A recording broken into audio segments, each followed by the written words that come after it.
তো গাইস, সবার আগে এই টিকটক ভিডিওটা দেখো, তারপরে এই ভিডিওর ফানি কমেন্টস পড়বো। Let's go. শালার বাড়ি থেকে 300 ফিট দূরে আইসা বিড়ি খাই, তারপরেও ফ্যামিলি যাই না যায় কেমনে, তাও আবার প্রুফ সুদ্ধা। আবার কি এক বিপদে পড়লাম। হ্যালো আম্মা, তো আসলে কেমনে যাই না যায়? तो चलिए शुरू करते हैं। ভিডিও দেখে হাসতে হাসতে খাট থেকে পড়ে গেছি। বন্ধু না শত্রু, এরকম বন্ধু থাকলে শত্রুর দরকার নেই। আরে বেমান পাখি, তোর মুখটা আমার একটা নজর দেখাইস।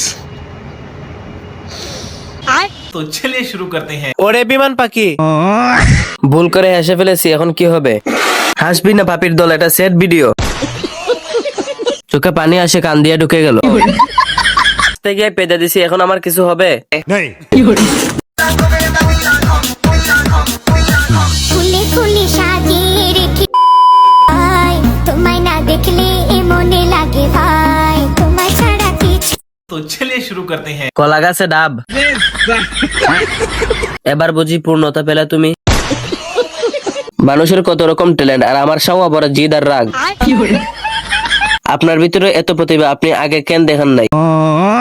ওয়াও বান্ধবী, তুই তো অনেক সুন্দর, কেমনে কি?